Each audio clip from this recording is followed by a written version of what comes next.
Amados hermanos de Iglesia Héroes de la Fe, nos encontramos en este domingo 11 de octubre para continuar con el estudio del Evangelio de Lucas. En esta ocasión hemos de seguir con el capítulo número 10. Detenga un momento el video para abrir su corazón delante del Señor, poniendo en sus manos todas sus cargas y necesidades, confiando en que Él es misericordioso y propicio a los anhelos de nuestro corazón. El contexto de la lección del día de hoy es teniendo a un Jesús que ha estado tratando directamente con el corazón de sus discípulos.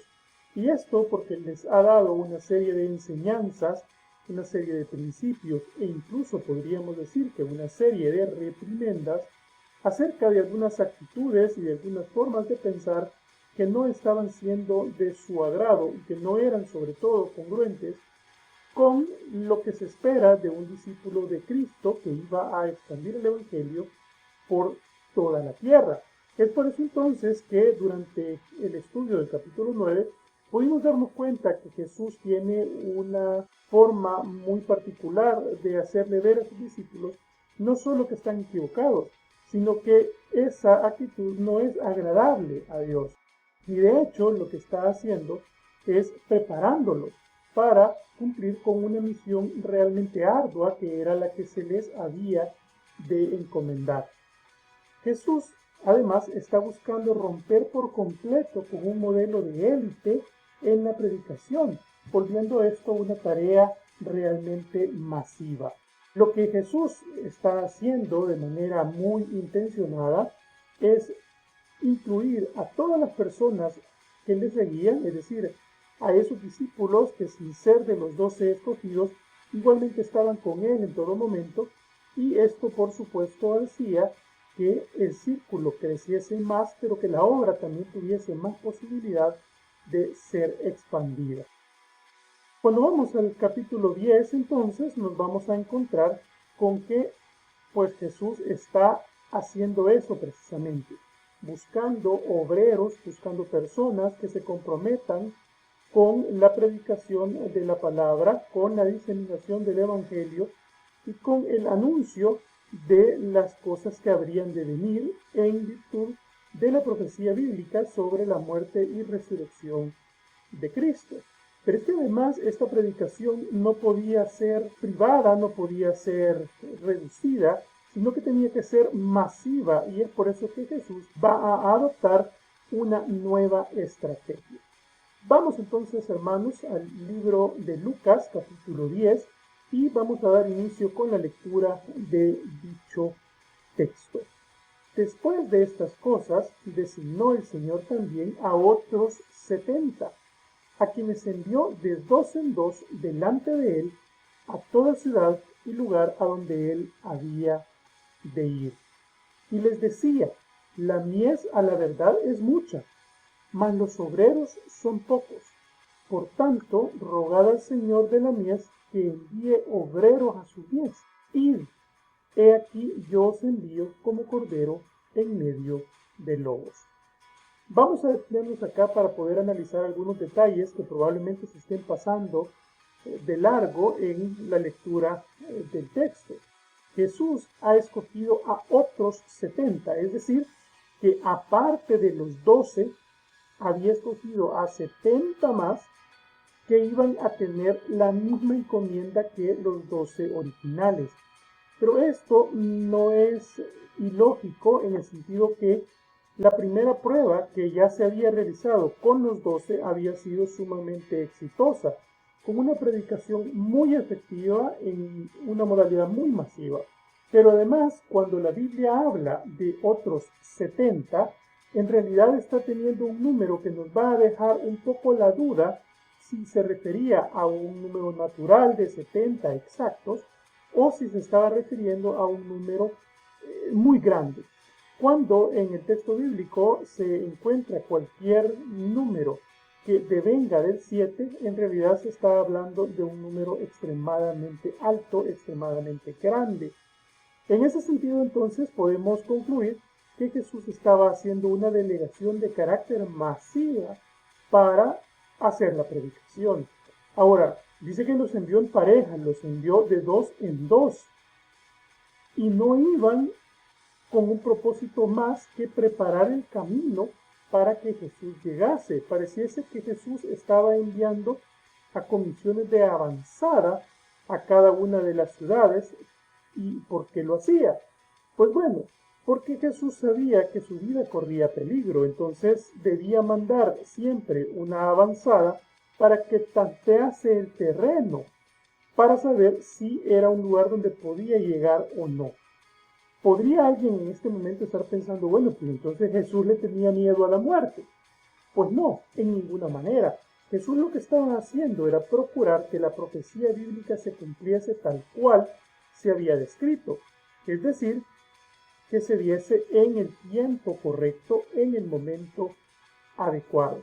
Y es por eso entonces que mandaba comisiones de avanzada para poder saber en qué terreno estaba pisando. Y vea, cuando lo que Jesús les menciona acerca de que la mies es mucha y los obreros son pocos, en realidad está haciendo una alusión a la condición de vulnerabilidad en la que los discípulos se pudieron llegar a sentir en ese momento, porque ciertamente era una tarea titánica a la cual les estaba sometiendo. Pero es que además lo que les dice es, bueno, entonces pídanle al Señor de la mies, pídanle al dueño de este asunto que envíe más obreros. Pero lo que les está diciendo en realidad es que ellos, como predicadores, eran los encargados de diseminar el mensaje para que hubiese efectivamente más obreros yendo a la cosecha. Y les da una advertencia que va a ser sumamente importante. He aquí yo os envío como cordero en medio de lobos. ¿Y por qué es importante aclarar que se les está enviando como corderos en medio de lobos? Precisamente porque la tarea que les está encargando es una tarea por demás peligrosa. Es una tarea compleja que requiere de muchísimo cuidado, no solo en el tema de la protección de la vida misma, sino también en el tema de la protección de la información que se iba a dar, porque cuando habla de lobos no solamente está hablando de las personas que les pudieran llegar a hacer daño, sino también está hablando de las personas que les van a poner trampas ideológicas, trampas religiosas, para ver si pueden caer en contradicciones doctrinales.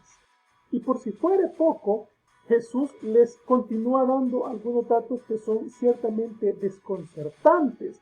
Ya les está diciendo que la cosa es difícil, ya les está diciendo que la cosa es peligrosa, pero además les dice que no lleven bolsa, ni alforja, ni calzado, y que a nadie saluden por el camino. Es decir, los está mandando a una misión realmente complicada, porque además tienen que ir en unas condiciones realmente paupérrimas.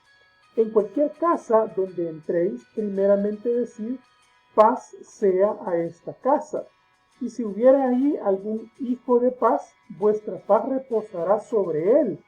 Y si no, se volverá a vosotros. Vean, lo que les está diciendo es, bueno, ustedes vayan y prediquen. Y la predicación que tienen que hacer es una predicación de paz. Es decir, yo no los estoy mandando ni a contender, ni a buscar conflictos.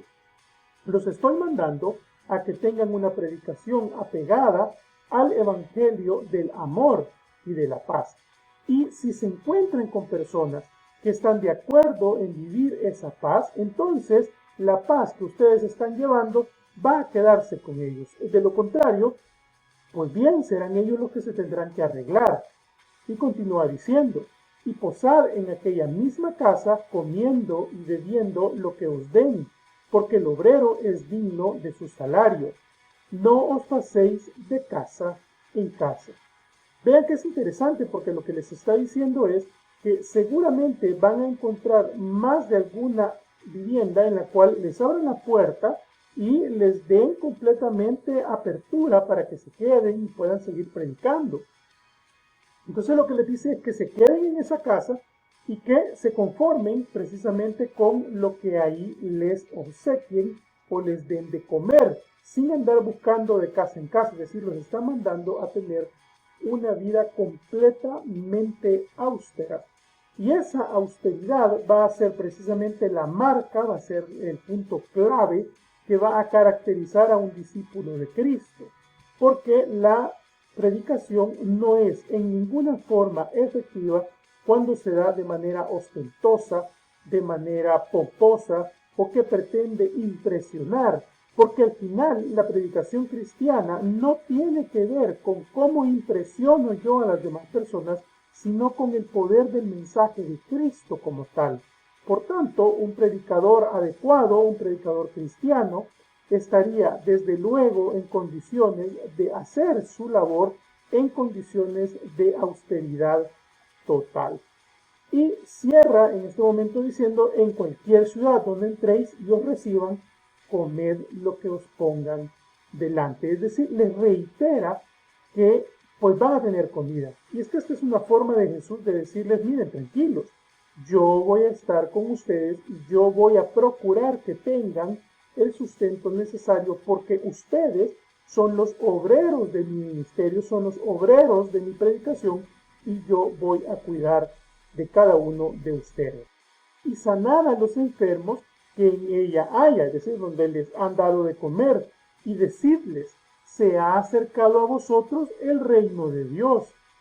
Mas en cualquier ciudad donde entréis y no os reciban, es decir, aquellas ciudades adversas al Evangelio, saliendo por sus calles, decid: aun el polvo de vuestra ciudad que se ha pegado a nuestros pies, lo sacudimos contra vosotros. Es decir, hay un total desprecio hacia el Evangelio, y el Evangelio simplemente lo que debe hacer es cumplir su función de transmisión de la palabra, pero no por eso tiene que ser el evangelista el que contienda con el mensaje que nos está dando. Bien claro, el evangelista Lucas es muy particular en ese sentido. Miren, usted vaya y predique. Si no quiere escuchar, sacúdase las sandalias, porque al fin y al cabo, quien necesita la predicación no es usted. Usted es un obrero nada más. Y os digo, continúa, que en aquel día será más tolerable el castigo para Sodoma que para aquella ciudad.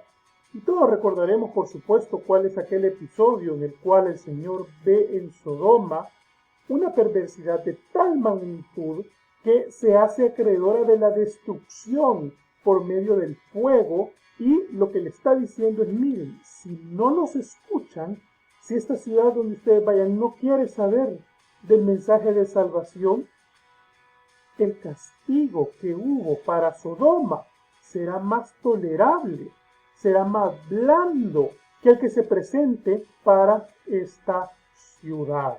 Y continúa: ay de ti, Corazín, otra ciudad, ay de ti, Betsaida, que si en Tiro y en Sidón se hubieran hecho los milagros que se han hecho en vosotras, tiempo ha que sentadas en silicio y ceniza se habrían arrepentido.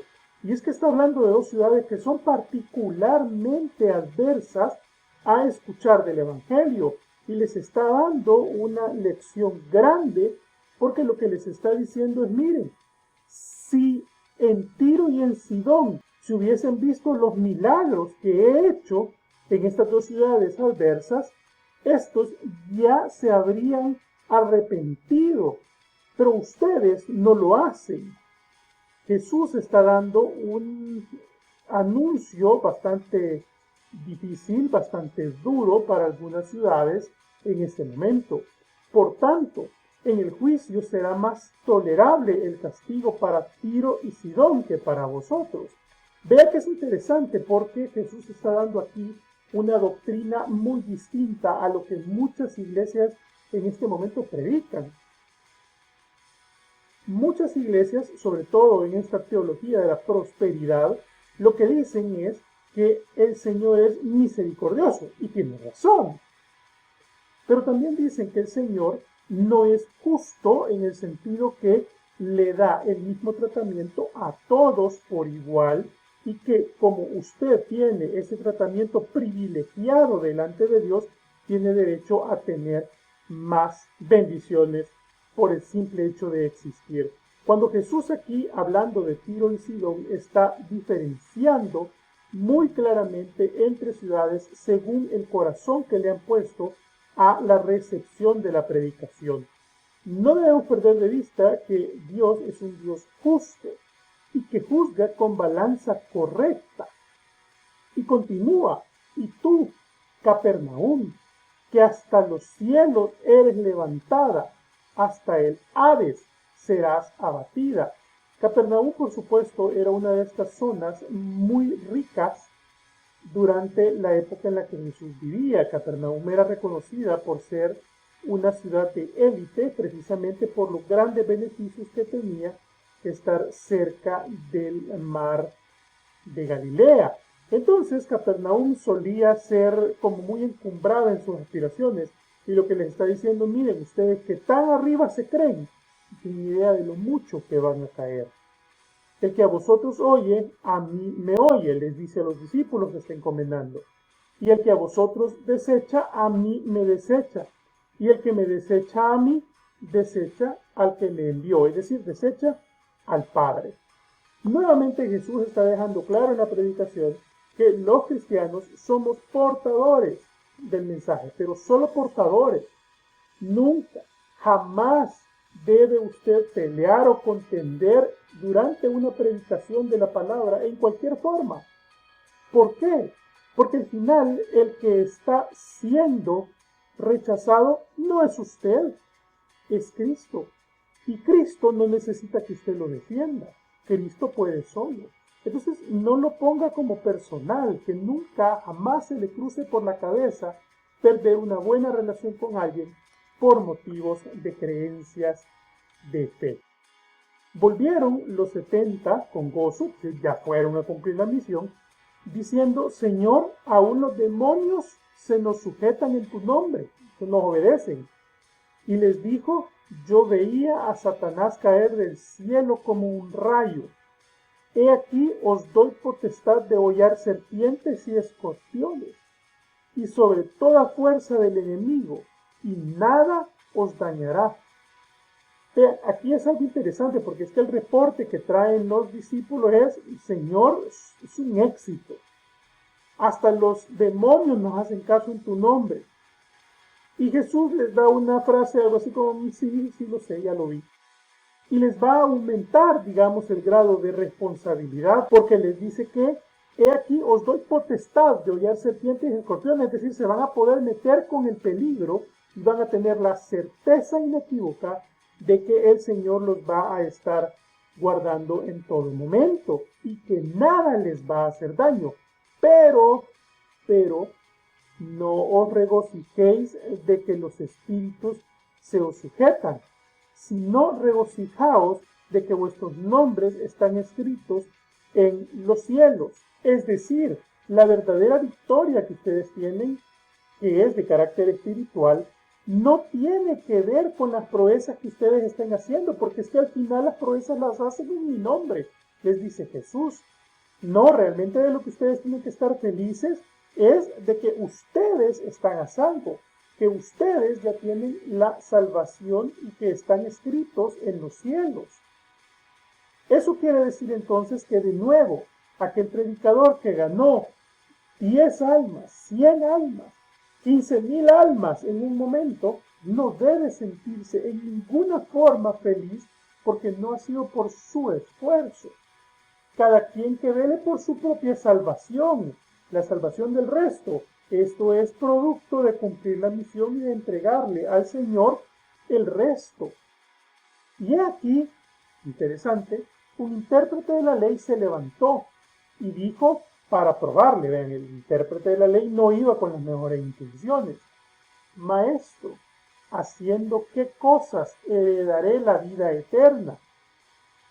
Y lo que estaba buscando el intérprete de la ley no era algo distinto, sino que poner en una encrucijada a Cristo, porque si le ponía la vara demasiado alta, es decir, si Cristo le daba una respuesta alucinante, iba a desanimar desde luego a todos sus seguidores. Pero si le ponía una vara demasiado baja, entonces probablemente entraría en riña con la ley mosaica y esto generaría graves problemas políticos. Jesús está en este momento delante de una trampa que parece inocente, pero no lo es. Él le dijo: ¿qué está escrito en la ley? ¿Cómo lees? De alguna forma Jesús le está devolviendo el golpe, le está dejando en sus manos que explique.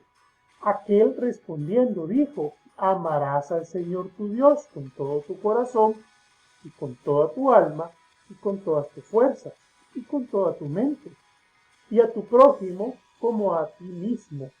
Y Jesús le dijo, bien has respondido, haz esto y vivirás. Vean que Jesús en realidad se la devolvió, se la dejó en sus manos. ¿Para qué? Para no comprometerse. Lo que le está diciendo al final es, bueno, si tú sabes lo que hay que hacer, entonces ¿para qué preguntas? Pero desde luego que el intérprete de la ley no se iba a quedar ahí quedando un poco en ridículo frente a todos. Pero él, queriendo justificarse a sí mismo, dijo a Jesús, ¿y quién es mi prójimo? Respondiendo Jesús dijo, un hombre descendía de Jerusalén a Jericó y cayó en manos de ladrones, los cuales le despojaron e hiriéndole se fueron dejándole medio muerto. Estaba muy mal. Aconteció que descendió un sacerdote por aquel camino y viéndole pasó de largo. Vean que es interesante porque es que la respuesta de Jesús es bien contundente. Este caballero que está increpándole es un intérprete de la ley, es decir, es una persona que tiene una relación directa con los sacerdotes y justo por eso le pone el ejemplo de un sacerdote, para que no hubiese duda de que le está dando una respuesta directa a él como persona. Asimismo, un levita, llegando cerca de aquel lugar y viéndole, pasó de largo. El mencionar a un levita en este caso es igualmente intencional, porque es que el levita tenía que ir más rápido, porque el levita tenía que estar antes del sacerdote en el servicio. Entonces este llevaba todavía más prisa. Y precisamente los levitas son los que están acusando a Jesús de una gran cantidad de cosas. Entonces Jesús está buscando provocarles realmente. Pero un samaritano que iba de camino vino cerca de él y viéndole fue movido a misericordia. ¿Y por qué un samaritano? Como lo hemos visto en ocasiones anteriores, los samaritanos, la gente que era oriunda de Samaria, era un grupo de judíos que son en ese momento rechazados, que son en ese momento relegados, precisamente porque no mantuvieron esa pureza de sangre judía, por lo tanto los volvía indignos, los volvía sangre sucia, por decirlo de alguna manera, porque no eran 100% judíos. Entonces, el decir Jesús que fue un samaritano y no el sacerdote y no el levita el que fue movido a misericordia, era una especie de bofetada cultural a los judíos, diciéndole, bueno, mejor ellos y no ustedes.